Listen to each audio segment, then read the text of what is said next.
The summer of 1944 marked a decisive stage in the Second World War.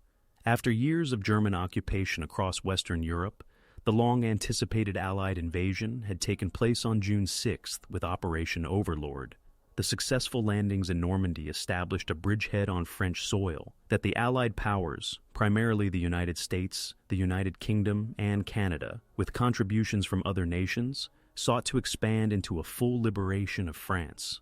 By late July, the Allies had secured much of the Cotentin Peninsula, captured Cherbourg, and begun breaking out of the tight hedgerow country that had initially slowed their advance. The German command faced mounting pressure as its defensive lines stretched thin under continuous assaults. From the German perspective, the Normandy campaign represented both a military and political crisis. Adolf Hitler had long declared that the Western Front was to be held at all costs, believing that a failure there would open the Reich to invasion from the west, while Soviet forces pressed in from the east. To this end, significant resources had been concentrated in northern France prior to the Allied landings. The German Army Group B, commanded by Field Marshal Günther von Kluge, bore the responsibility of halting the Allied advance. Within its ranks were divisions that had already suffered attrition in earlier campaigns, supported by elite formations such as the Panzer divisions, including the veteran 2nd and 116th Panzer divisions, as well as remnants of the SS armored units that had been redeployed from other theaters.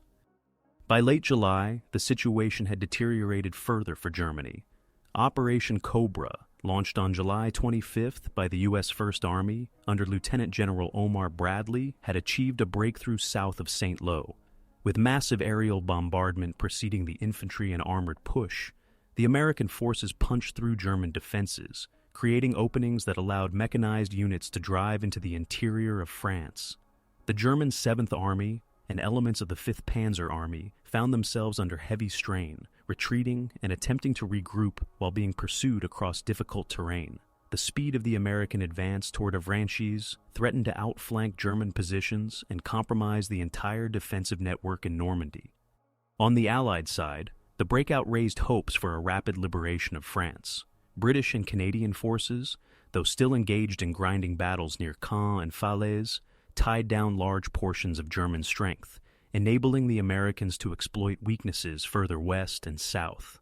The opening of supply lines through Cherbourg improved Allied logistics, while constant air superiority ensured that German reinforcements and resupply were harassed at every stage. The momentum appeared to shift decisively toward the Allies. Nevertheless, the German command still retained considerable armored reserves, and Hitler was convinced that a well-timed counterstroke might reverse the situation. Political considerations played a major role in shaping the German response. Hitler viewed the Western Allies not only as military opponents, but also as ideological adversaries whose success would embolden resistance within occupied territories. A counterattack, if successful, might stabilize the front and demonstrate to both friend and foe that the Wehrmacht remained capable of decisive action. Within the German High Command, however, opinions diverged. Von Kluge and other commanders on the ground expressed doubts about the feasibility of launching a major offensive with exhausted and understrength units. Yet, Hitler personally ordered the preparation of a concentrated armored thrust aimed at cutting off the American spearhead at Avranches, thereby isolating U.S. forces that had broken through. Intelligence and reconnaissance at this stage presented contrasting pictures. German assessments underestimated the extent of Allied mobility and the scale of their logistical buildup. Conversely, Allied intelligence, aided by signals interception and aerial reconnaissance, provided a clearer picture of German troop movements. Civilians in Normandy endured the brunt of this strategic shift, with many towns reduced to rubble from bombing and artillery fire, and thousands displaced or caught in the path of advancing and retreating armies. For the French population, the German occupation, already harsh for 4 years, now became even more destructive as the region turned into a contested battleground. By the beginning of August 1944, conditions were set for a dramatic confrontation. German armored forces were ordered to assemble for a concentrated strike westward in what would become known as Operation Lüttich. The decision carried high stakes. Success might temporarily halt the Allied advance and preserve German control over northern France, while failure could accelerate the collapse of German positions in the west. The preconditions were thus shaped by a mix of strategic desperation, political will, and military necessity, setting the stage for one of the most significant counterattacks of the Normandy campaign. In the early days of August 1944, the German command prepared to launch its counterstroke in Normandy. The operation was given the codename Lüttich, derived from the German name for the Belgian city of Liège, symbolizing a determined blow intended to reverse the course of battle. Orders came directly from Adolf Hitler on August 2nd, demanding an immediate offensive westward through Mortagne toward Avranches. His intention was to sever the narrow corridor through which American forces had advanced, thereby cutting off their forward units and forcing a withdrawal. Field Marshal von Kluge, in charge of Army Group B, relayed the order despite his reservations, as disobedience was not an option under the strict control of the Führer. The designated striking force consisted mainly of 4 panzer divisions: the 2nd, the 1st SS Panzer, Leibstandarte Adolf Hitler, the 2nd SS Panzer Das Reich, and the 116th Panzer Division Windhund.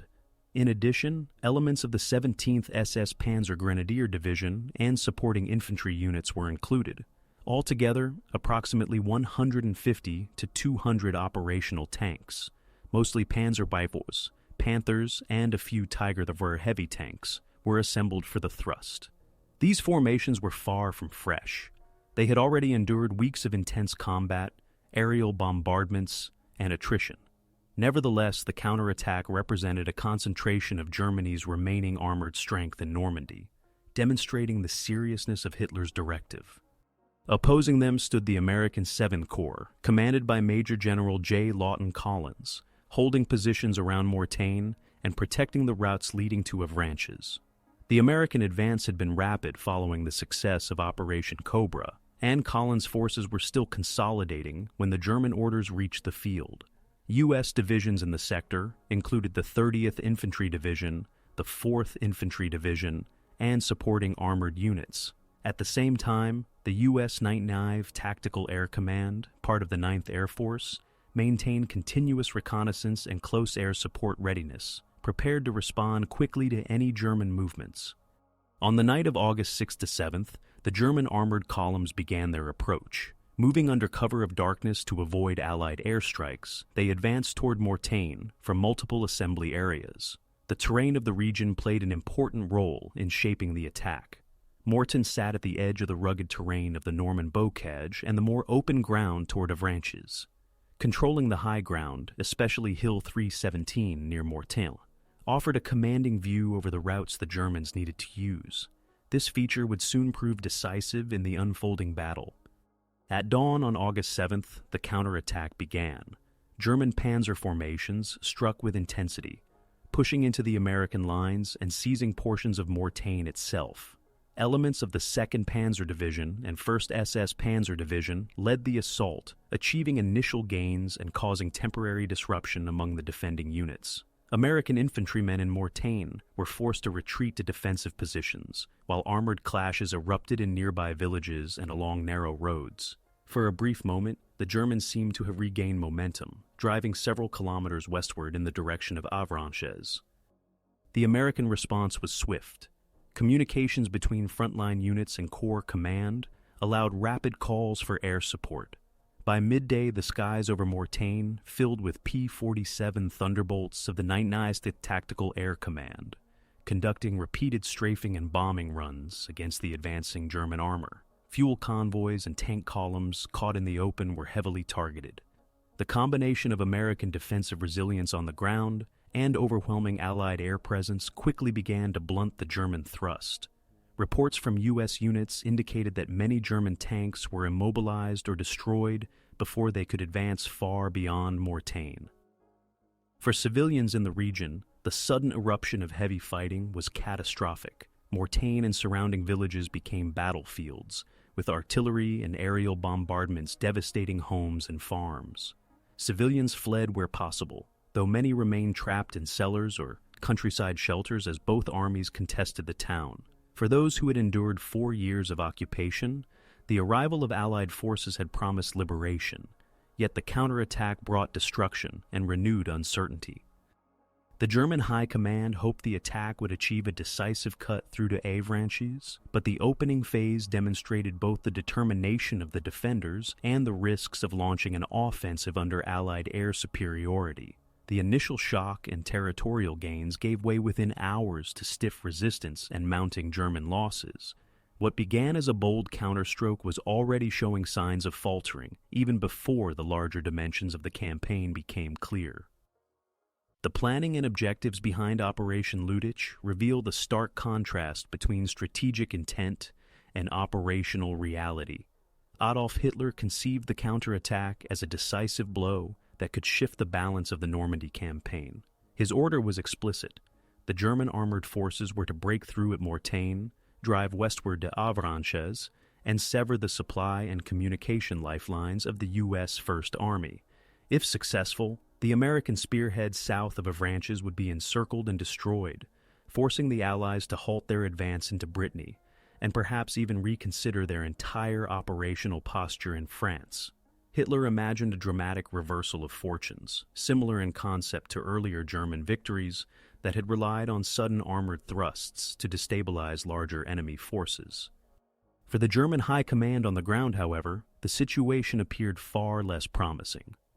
Field Marshal Günther von Kluge, commander of Army Group B, expressed doubt that the available forces could achieve such ambitious objectives. The armored divisions designated for the attack were understrength. The 2nd Panzer Division had fewer than 100 operational tanks.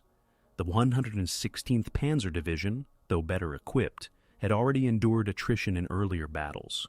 The 1st and 2nd SS Panzer Divisions had been battered in engagements around Caen. Furthermore, fuel and ammunition shortages constrained the mobility and sustainability of any large-scale offensive. Yet, Hitler's insistence left commanders with no choice but to proceed. Von Kluge and his subordinates attempted to refine the plan, but the core objective remained unchanged: strike hard at Mortagne and push to the sea.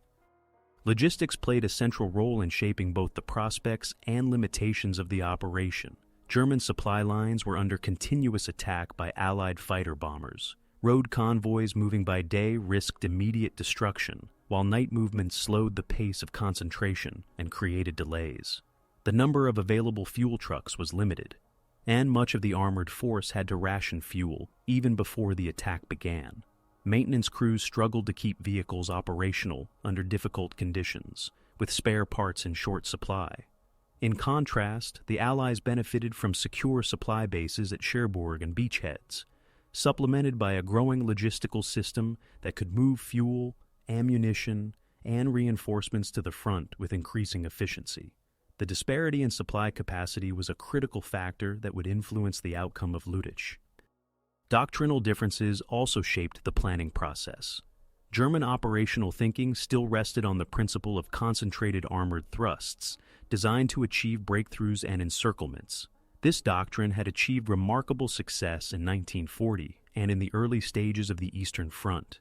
Yet by mid-1944, conditions had changed drastically. Allied air supremacy meant that German armored concentrations could not maneuver freely without detection and attack. Furthermore, the bocage terrain of Normandy restricted wide flanking movements and limited the ability to exploit breakthroughs. American defensive doctrine, which emphasized flexibility, combined arms coordination, and rapid use of air-ground integration, offered a formidable counter. In effect, the German plan relied on assumptions that no longer matched the reality of the battlefield. On the Allied side, strategic goals were more defensive at the outset of the counterattack.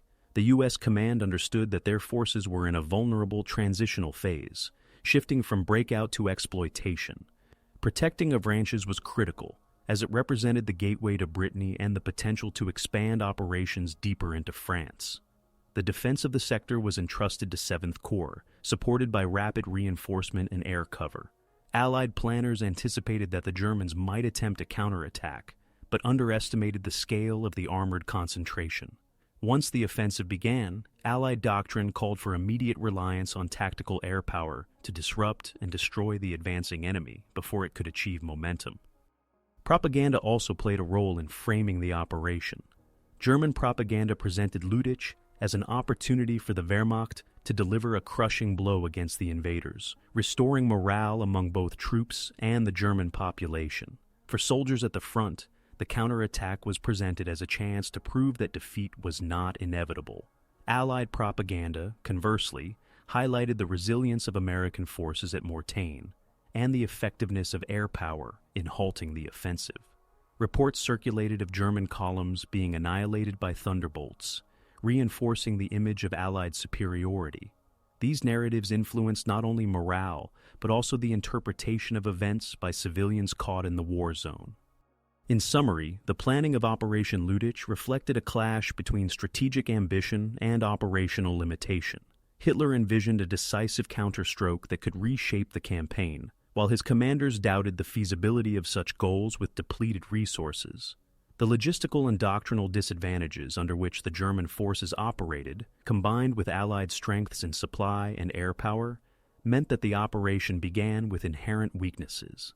Nevertheless, the decision to proceed would set in motion one of the most critical confrontations of the Normandy campaign, testing the resilience and adaptability of both sides. The opening engagements of Operation Lüttich unfolded in the early hours of August 7, 1944, when German armored divisions launched their attack toward Mortain. The assault began with considerable force, as elements of the 2nd Panzer Division and the 1st SS Panzer Division, Leibstandarte Adolf Hitler, struck directly at the American 30th Infantry Division, positioned around the town. Under the cover of pre-dawn darkness, German tanks and infantry advanced along narrow lanes and through the rolling terrain, aiming to seize the vital crossroads and move rapidly west toward Avranches. Initial momentum carried German spearheads into Mortain itself, where close-quarter combat developed in the streets and surrounding fields. The 30th Infantry Division, though caught off guard by the scale of the attack, resisted stubbornly. Small units entrenched in villages and on key elevations slowed the German advance, forcing tanks to fight for each stretch of road. Hill 317, east of Mortain, became a focal point of resistance. There, a battalion of the 120th Infantry Regiment, numbering fewer than 1,000 men, dug in against repeated assaults by German armor and infantry. Despite being encircled, cut off from supplies, and subjected to constant fire, the defenders held their ground. Their position denied the Germans a critical vantage point over the surrounding countryside and blocked further progress westward. For 5 days, the garrison on Hill 317 endured attacks, artillery bombardments, and isolation until relieved, tying down substantial German forces that could not be used elsewhere. German armored units did achieve temporary gains. By mid-morning, they had penetrated several kilometers beyond Mortain, creating concern among American commanders about the vulnerability of Avranches. Communications were disrupted in places, and retreating American units reported the presence of Panther and Tiger tanks moving through the countryside. For a brief period, the German thrust appeared to threaten the integrity of the American breakout corridor. Yet this advance was soon checked by coordinated countermeasures. American response combined flexibility on the ground with overwhelming support from the air. By dawn, U.S. command centers were relaying urgent requests for airstrikes. Weather conditions favored the Allies, allowing continuous operations by the 92nd Tactical Air Command, P-47. Thunderbolts flew hundreds of sorties that day, strafing roads, bombing tank concentrations, and destroying fuel convoys. German armor, forced to move in daylight to sustain momentum, became highly vulnerable. Reports from the battlefield recorded columns of German tanks burning along approaches to Mortain, while others were immobilized due to lack of fuel or mechanical failure after being forced to detour off roads.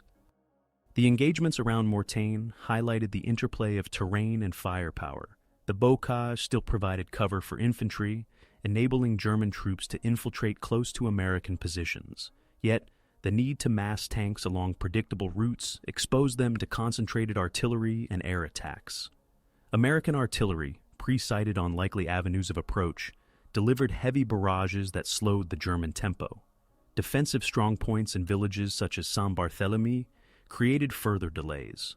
The combination of localized American resistance and systematic air interdiction eroded the cohesion of the German assault within the first 24 hours. Civilians in the area once again found themselves in the midst of destructive combat. Mortain, already damaged by earlier fighting, suffered further devastation as artillery and bombing reduced much of the town to ruins. Farmers and townspeople were forced to flee under perilous conditions, many sheltering in forests or improvised dugouts. The presence of German troops exposed civilians to reprisals for suspected collaboration, while American air attacks increased the danger for those unable to escape. Testimonies after the battle recorded both the suffering and the resilience of local populations caught between two armies. Morale on both sides reflected the intensity of these first clashes. For German troops, the offensive was initially framed as a chance to restore the initiative. Some units displayed determination, pushing forward even under heavy fire.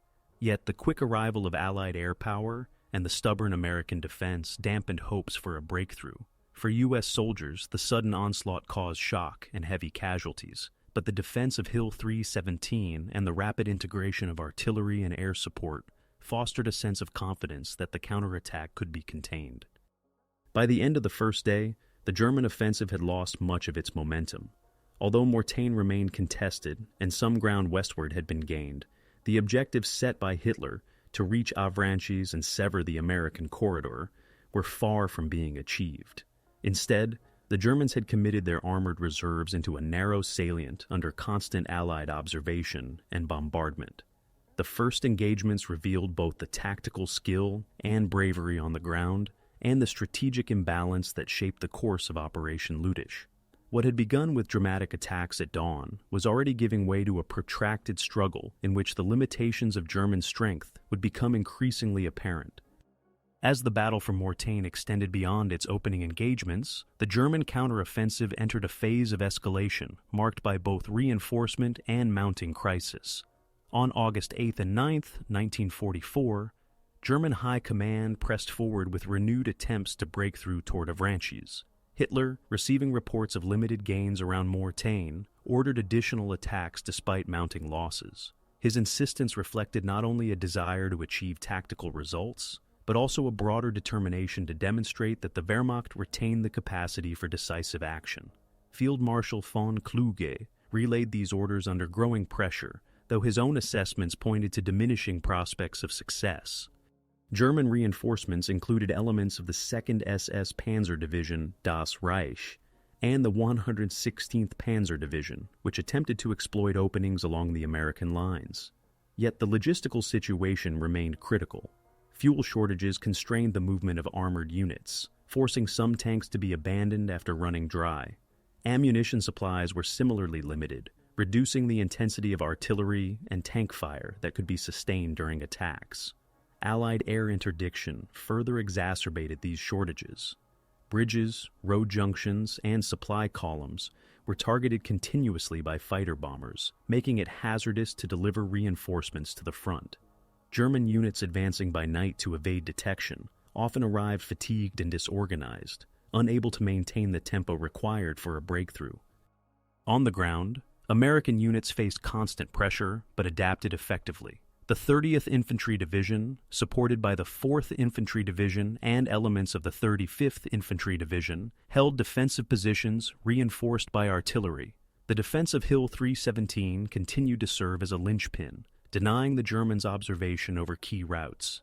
Despite isolation, the garrison on the hill managed to communicate sporadically with American forces via radio, directing artillery fire onto German positions and disrupting their attempts to organize further assaults. The persistence of this defensive pocket tied down German troops that might otherwise have been directed toward Avranches. The crisis extended beyond the battlefield into command structures.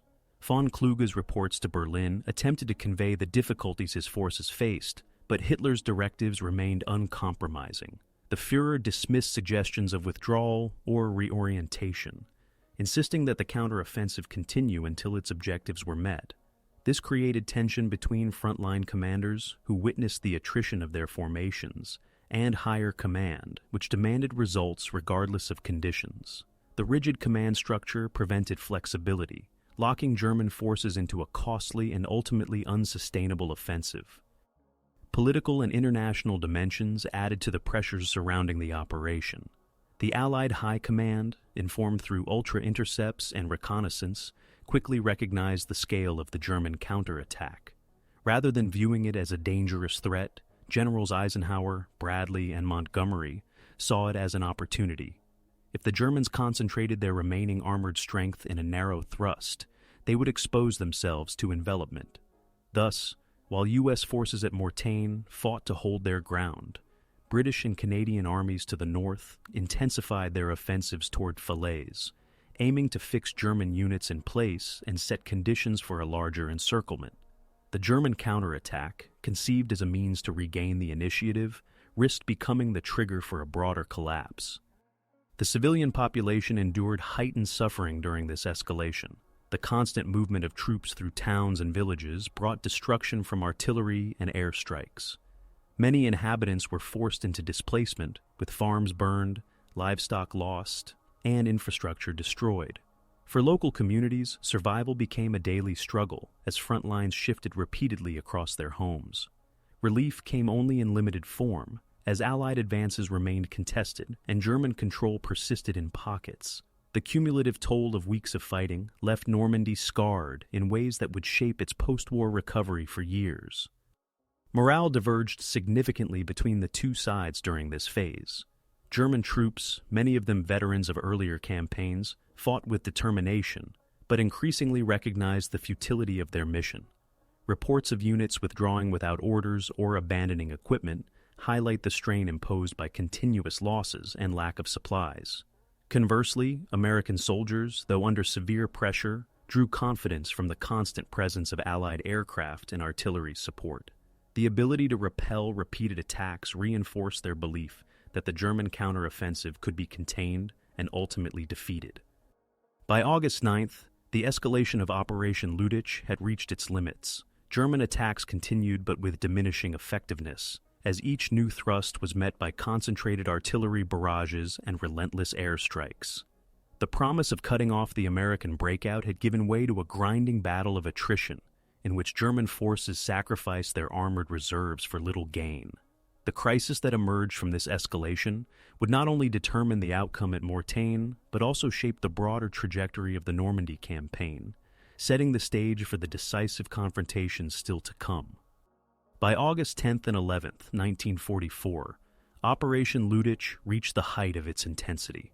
The German command committed its strongest remaining armored formations to the battle, pressing attacks around Mortain in an effort to renew momentum.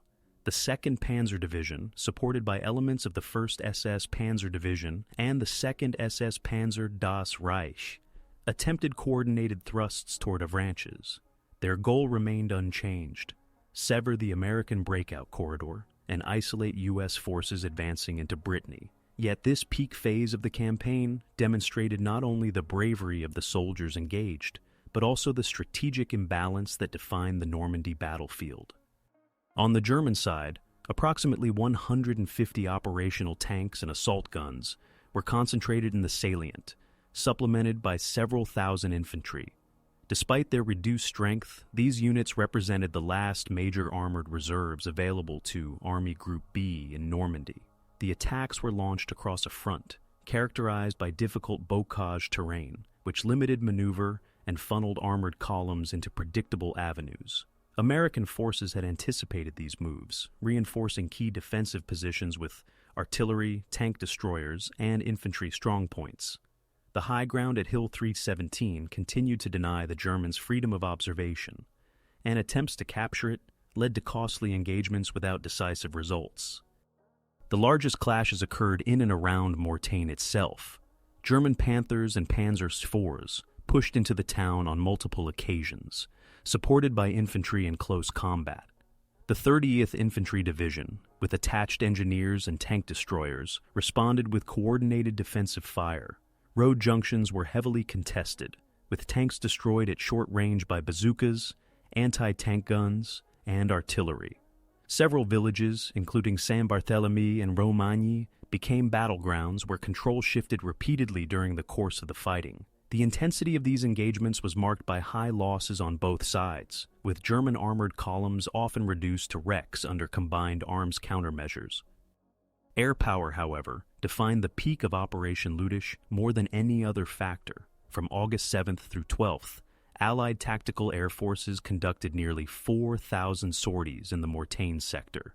P-47 Thunderbolts of the 9th Tactical Air Command, often operating in groups of 12 or more, struck German armor with rockets, bombs, and strafing runs. On August 7th alone, air units claimed destruction or damage of over 200 vehicles, though post-war assessments suggest the actual number was lower. Regardless of precise figures, the disruption caused by airstrikes was undeniable. German units reported constant harassment, with supply convoys destroyed and tank columns forced into concealment during daylight hours. The inability to move freely robbed the counterattack of momentum, transforming it into a series of isolated thrusts. Civilians bore severe consequences during this phase of fighting. Mortagne, already battered, was further devastated by artillery and aerial bombardment. Entire neighborhoods were reduced to ruins, and casualties among the French population mounted. Many civilians fled westward, often moving along the same roads contested by retreating German troops and advancing Allied forces. Others remained trapped, enduring the destruction in cellars and makeshift shelters. The suffering was compounded by the scarcity of food and medical supplies, as both German requisitions and Allied bombardment stripped the region of resources. The psychological toll on soldiers was equally pronounced. German troops entered the counterattack with expectations of a decisive blow, but by the campaign's peak, morale was visibly eroding. Continuous losses, lack of rest, and the awareness that their armored spearheads were being systematically destroyed undermined confidence. Some units fought with determination to the end, while others withdrew under pressure, abandoning equipment. American troops, conversely, experienced exhaustion from constant combat, but drew confidence from the visible destruction of enemy columns and the overwhelming support provided by artillery and air power. For many, the defense of Mortagne became a symbol of resilience, reinforcing belief in eventual victory. Command decisions during this period revealed widening gaps between strategic directives and battlefield realities. Hitler continued to demand renewed attacks, sending orders that brooked no retreat or compromise. Von Kluge, caught between loyalty to these directives and the grim conditions faced by his divisions, struggled to balance compliance with the need to preserve his forces. Reports from the front increasingly emphasized the impossibility of achieving the assigned objectives, yet the orders from Berlin left little room for adaptation. This rigidity ensured that German forces remained locked in costly engagements even as the broader campaign situation shifted against them. By the close of this peak phase, the German counteroffensive had consumed much of its striking power without achieving its intended results. Mortagne remained contested, but Avranches was secure, and the American breakout corridor remained intact. The concentration of German armor in a narrow salient, under constant observation and bombardment, weakened the broader defensive posture of Army Group B. The consequences of this commitment would soon become evident as Allied forces exploited the opportunity to launch their own counterstrokes, setting in motion the encirclement battles that would define the final outcome in Normandy. As Operation Lüttich dragged into its later days, the character of the fighting shifted from offensive thrusts to measures of resistance and adaptation on both sides. The German counterattack, conceived as a rapid armored strike, had become a grinding struggle to hold ground against mounting Allied pressure. The Wehrmacht, unable to achieve its objectives, now sought to preserve cohesion and delay the Allied advance, while the U.S. Army aimed not only to repel the counterattack, but also to exploit the enemy's weakening position. This phase revealed the extent to which armies under strain improvised tactics, reorganized resources, and adjusted morale in the face of shifting battlefield realities. German adaptation was driven above all by necessity. The armored spearheads that had surged toward Mortagne in the first days of August were depleted. Tanks were lost to airstrikes, artillery fire, and mechanical breakdown, while fuel shortages left many vehicles immobilized. Infantry units, reduced by attrition, attempted to fill the gaps with makeshift defensive positions in the bocage. German commanders redirected available units into defensive strongpoints, using villages, hedgerows, and wooded ridges to create delaying positions. Anti-tank guns and small groups of panzer grenadiers armed with panzerfausts were deployed along likely avenues of Allied advance, aiming to slow progress and inflict casualties.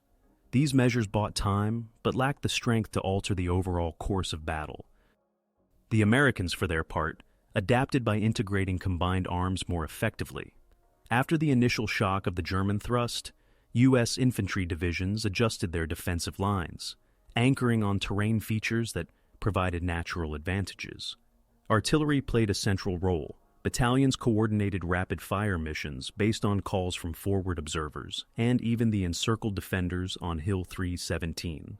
Tank destroyer units, such as those equipped with M10s, positioned themselves in concealed ambush sites, waiting for German armor to expose itself. The extensive use of communications technology, including field radios, allowed American commanders to coordinate responses in real time, ensuring that reinforcements and fire support arrived where needed. Air power remained the decisive element in Allied adaptation.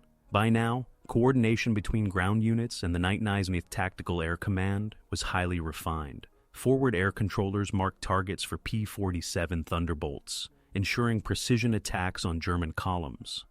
Pilots adapted their tactics, often flying in pairs or small groups to strike quickly and avoid concentrated anti-aircraft fire. In some cases, pilots reported making multiple sorties in a single day, refueling and rearming at forward airstrips to maintain constant pressure. German troops, recognizing the inevitability of Allied aircraft, attempted to camouflage vehicles under trees or move only at night. Yet even these measures proved inadequate, as reconnaissance flights continued to identify concentrations of men and materiel. The human element of resistance was epitomized by the defenders of Hill 317. Surrounded, cut off from supplies, and subject to continuous attack, the American battalion held its ground for nearly a week. Without resupply, soldiers rationed food and ammunition, using their radios to direct artillery fire on German positions. Their persistence tied down significant German forces, which otherwise might have been directed toward Avranches. Relief finally came when American armored units broke through the encirclement, but the episode underscored the determination of troops who adapted to dire circumstances with resourcefulness and discipline. Civilians likewise displayed forms of adaptation under extreme conditions. In Mortain and surrounding villages, families sheltered in basements, barns, and makeshift dugouts, emerging only at night to search for food or water. Farmers salvaged what they could from destroyed fields, while local networks of resistance attempted to provide intelligence to advancing Allied units. The chaos of battle forced many civilians into repeated displacement, adapting their lives to the shifting front by moving possessions on carts or simply carrying what could be borne by hand. The resilience of the local population in such circumstances reflected the broader social impact of a campaign fought across inhabited landscapes. Psychological resilience and strain varied widely. For German soldiers, the realization that the counterattack had failed to achieve its objectives led to a decline in morale. Rumors circulated about the strength of Allied reinforcements and the futility of further assaults. Commanders attempted to maintain discipline through orders emphasizing duty and survival of the Reich, but desertions and unauthorized withdrawals became more frequent. For American soldiers, the ordeal of repeated German attacks was offset by confidence in artillery and air support.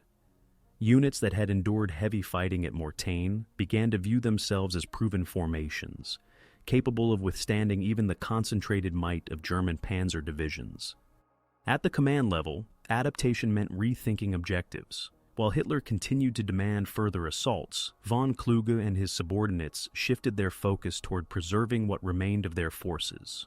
Orders increasingly emphasized holding defensive lines and preparing for potential withdrawal. For the Allies, Bradley and his staff recognized that the German concentration at Mortain created opportunities elsewhere.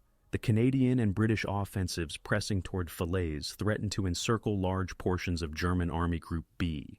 Thus, while the Americans contained the counterattack, the broader Allied plan evolved to exploit the vulnerabilities it revealed. By the close of this phase, Operation Lüttich no longer resembled the bold counterstroke envisioned by Hitler. Instead, it had become a battle of attrition and adaptation, where resistance on the ground delayed outcomes but could not reverse strategic momentum. German improvisation slowed the pace but failed to restore initiative. The Americans, adapting through coordination of infantry, armor, artillery, and air power, not only resisted but prepared to strike decisively. The stage was set for the next turning point, when the German salient would collapse under combined Allied pressure. The turning point of Operation Lüttich emerged as German momentum stalled and Allied countermeasures transformed the battlefield dynamic. By August 12, 1944, it had become increasingly clear that the German objective of reaching Avranches and severing the American breakout corridor was unattainable. Instead, the counteroffensive had created a salient around Mortain that placed German forces in a precarious position. Concentrated in a narrow front, depleted of fuel and ammunition, and under constant aerial observation, the panzer divisions found themselves increasingly vulnerable to encirclement. What began as a bold strike was now turning into a liability for the German command. The immediate turning point occurred through the combined effects of attrition and Allied operational planning. American resistance at Mortain had held firm, particularly on Hill 317, where the isolated battalion of the 120th Infantry Regiment continued to direct artillery fire onto German positions despite encirclement. Their resilience denied the Germans control of the high ground and ensured that Allied artillery could dominate the approaches. Meanwhile, the U.S. First Army stabilized its lines and began preparing for counterattacks. The failure of repeated German thrusts to advance beyond Mortain shifted initiative firmly to the Americans. Air power accelerated this transformation. Between August 7th and 12th, the 19th Tactical Air Command flew nearly 2,000 sorties in the Mortain sector. By August 10th, weather conditions permitted near-constant operations, with waves of P-47 Thunderbolts and Typhoons striking German columns. Supply lines, fuel depots, and armored concentrations were relentlessly targeted. German commanders reported that tank units were forced to disperse and remain hidden for most of the day, moving only at night in small groups. Even so, Allied reconnaissance and artillery interdiction ensured that movements were disrupted. The loss of operational freedom meant that German forces could no longer coordinate large-scale attacks, marking the effective end of the counteroffensive's offensive potential. The broader Allied strategy also reached a turning point. General Bradley and his staff, recognizing the danger posed by the German thrust, initially acted defensively. Yet, once it became apparent that the counterattack lacked sufficient strength, they began to view it as an opportunity. By concentrating German armored reserves around Mortain, Hitler had weakened the rest of the front. To the north, British and Canadian forces under Montgomery and Crerar pressed their offensives toward Falaise. The convergence of Allied armies threatened to trap much of Army Group B in what would soon be known as the Falaise Pocket. Thus, the German counterattack, intended to break Allied momentum, inadvertently set the conditions for a decisive Allied encirclement. On the German side, recognition of the turning point spread unevenly. Hitler remained convinced that renewed attacks could still succeed, sending orders to von Kluge to continue the offensive at all costs.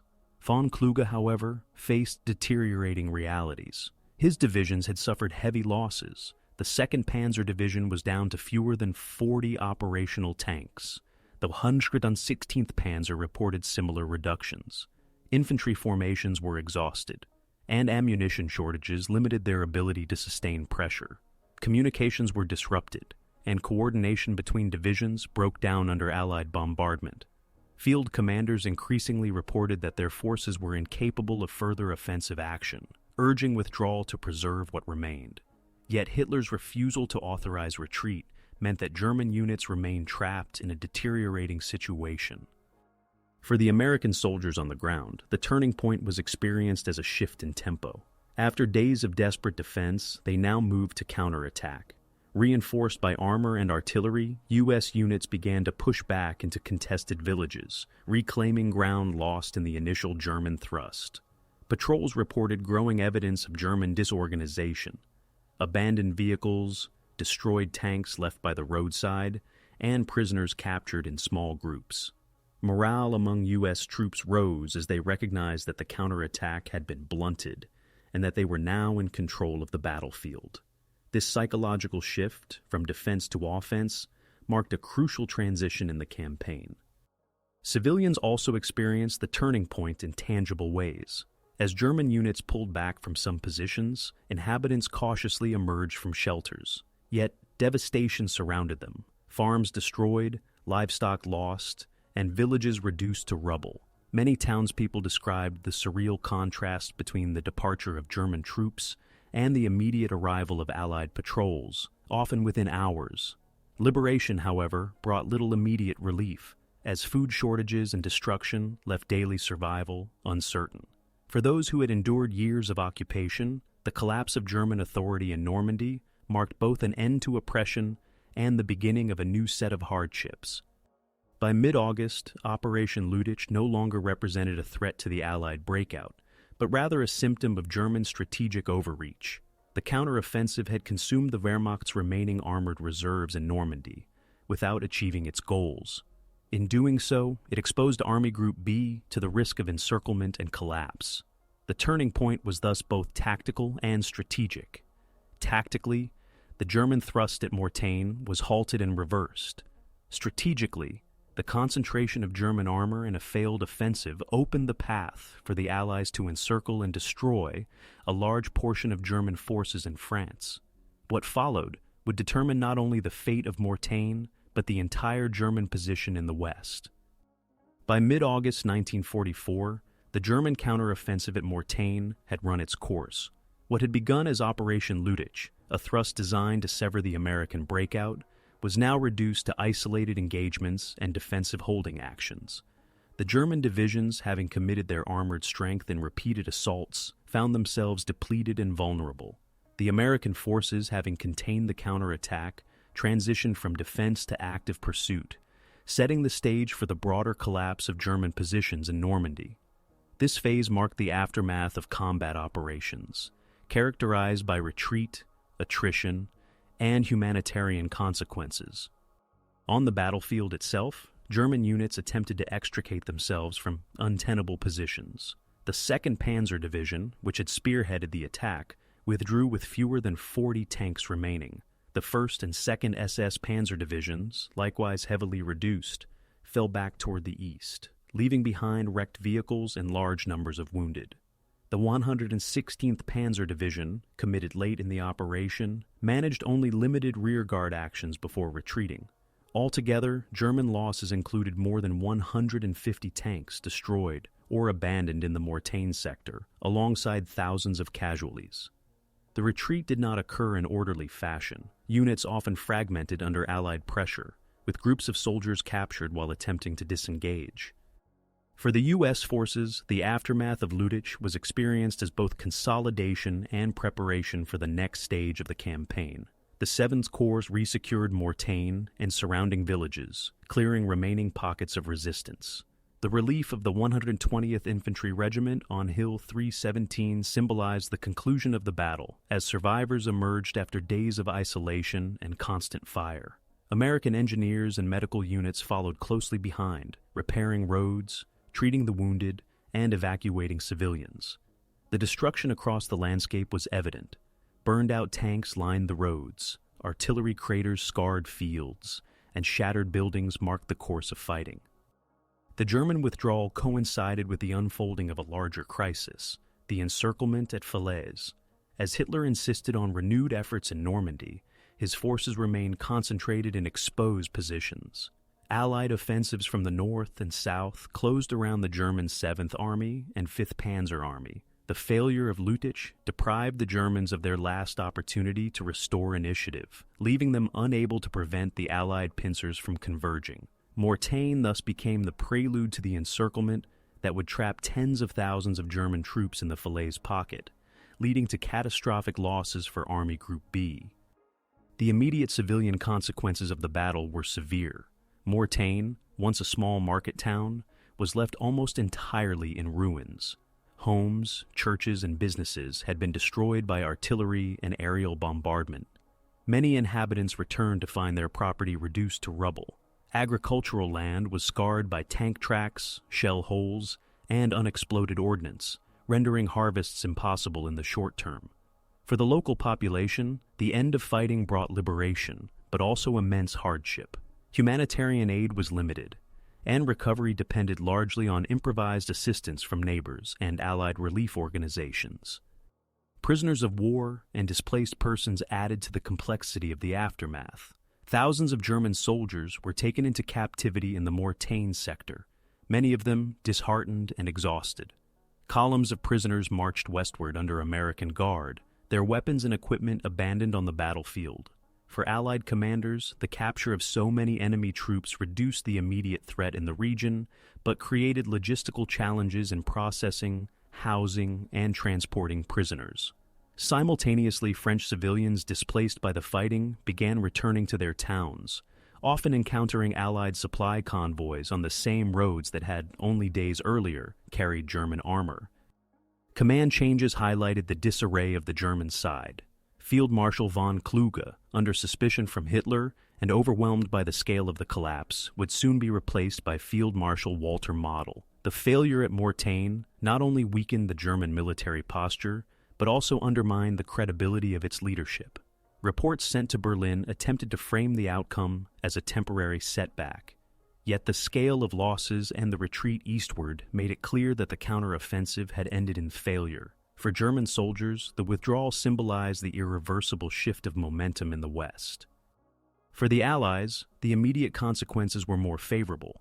The repulse of the counterattack secured Avranches and ensured the continuity of the American breakout into Brittany and central France. The containment of Lüttich also demonstrated the effectiveness of Allied coordination between ground and air forces, reinforcing confidence in operational methods. Yet the devastation in Normandy tempered celebrations, as commanders recognized the enormous destruction left in the wake of the fighting.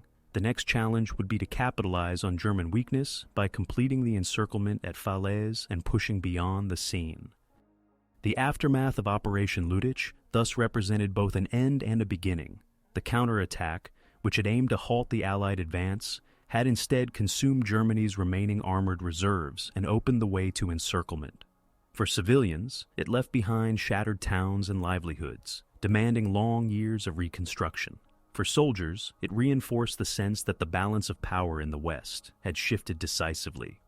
The retreat from Mortagne was not just the conclusion of a battle, but the prelude to the collapse of German resistance in France. The legacy of Operation Lüttich extends far beyond the immediate clash around Mortagne. Though conceived as a bold counterstroke that might reverse Allied gains, its failure exposed the limits of German operational capability in the West during the summer of 1944. In retrospect, historians and military analysts view the counterattack as both a symptom of strategic desperation and a pivotal moment that accelerated the collapse of German resistance in France. Its significance lies not only in the losses inflicted or territory contested, but also in how it shaped subsequent operations, political perceptions, and the memory of the Normandy campaign. Militarily, Operation Lüttich is often remembered as the last major German counteroffensive on the Western Front until the Ardennes in December 1944. Unlike earlier operations that had achieved success through surprise and mobility, Lüttich unfolded in conditions that heavily favored the Allies. Allied air supremacy, superior logistics, and effective coordination of combined arms ensured that German armored thrusts could not replicate the achievements of 1940. The failure consumed precious panzer divisions, leaving Army Group B unable to resist the encirclement that followed at Falaise. Thus, the operation's long-term significance lies in its contribution to the destruction of German forces in Normandy and the subsequent rapid Allied advance to the Seine and Paris. From the German perspective, the operation illustrates the widening gulf between Hitler's strategic vision and battlefield realities. Hitler's insistence on attacking toward Avranches, against the advice of commanders who recognized the risks, demonstrated the rigidity of decision-making at the highest levels. Field Marshal von Kluge's inability to alter the plan underscored the limited autonomy of German field commanders under the Führer's direct control. The result, was the sacrifice of Germany's remaining armored strength in a battle that could not be won. This legacy has often been interpreted as evidence of the dysfunction within the German command structure in the final stages of the war. For the Allies, the defense of Mortain and the repulsive Operation Lüttich validated their doctrines of flexible defense, integration of air and ground power, and exploitation of enemy mistakes. The American 30th Infantry Division's stand at Hill 317 became a symbol of determination under pressure, demonstrating the capacity of relatively small units to influence the outcome of larger operations. The ability of Allied commanders to transform a potential crisis into an opportunity by setting conditions for the encirclement at Falaise highlighted the adaptability of their operational planning. In this sense, the legacy of Lüttich reinforced Allied confidence as they prepared for the rapid liberation of France. The civilian dimension of the battle also forms part of its enduring significance. Mortain and its surrounding villages became emblematic of the destruction wrought by fighting in Normandy. French civilians endured bombardment, displacement, and loss of livelihood, their experiences shaping post-war narratives of both suffering and liberation. Memorials and commemorations in the region reflect not only the military events but also the resilience of local communities that rebuilt in the aftermath. The liberation of Mortain by American forces is still remembered in regional histories as a turning point in the wider liberation of France. Politically, the operation influenced perceptions within both Germany and the Allied countries. In Germany, official propaganda initially presented the counterattack as a determined effort to repel the invaders. But as losses mounted and retreat became undeniable, it became harder to conceal the failure. Morale at home, already shaken by setbacks on the Eastern Front, declined further. Among the Allies, the successful defense against Lüttich reinforced public confidence in the inevitability of victory. Reports of German armor destroyed by Allied air forces emphasized the technological and material advantages held by the Western Allies, strengthening domestic support for the continuation of the campaign. In historiography, Operation Lüttich has been debated as either a reckless gamble or a calculated necessity. Some interpretations suggest that Hitler's decision, though unrealistic, reflected the only option left to prevent rapid collapse. Others argue that conserving the panzer divisions for a defensive battle of attrition might have prolonged German resistance in France. Regardless of interpretation, the outcome underscored the inability of Germany to alter the balance of power once the Allies had established themselves on the continent. Lüttich thus serves as a case study in the consequences of strategic miscalculation under conditions of declining resources and overwhelming enemy superiority. The memory of the battle endures through both military and civilian lenses. Veterans of the 30th Infantry Division, as well as German survivors, have left testimonies that provide insight into the human dimensions of the struggle. Local commemorations in Mortain honor the sacrifices made and highlight the role of small unit defense in shaping broader campaigns. For military historians, the operation is frequently cited as an example of the decisive impact of air-ground integration, marking a stage in the evolution of modern combined arms warfare. In broader cultural memory, the clash around Mortain symbolizes both the cost of liberation and the turning of the tide in Western Europe. Ultimately, the legacy of Operation Lüttich lies in its paradoxical role. Intended to reverse Allied gains, it instead hastened the destruction of German forces in Normandy. By committing armored reserves to an offensive that could not succeed, Germany ensured that its armies would be encircled and broken in the battles that followed. For the Allies, the successful containment of the counterattack solidified momentum and opened the road to Paris. For civilians, it left behind both ruins and memories that endure in the fabric of local and national history. Operation Lüttich thus stands as a reminder of the intersection between strategic decision, battlefield reality, and human experience in the wider course of the Second World War.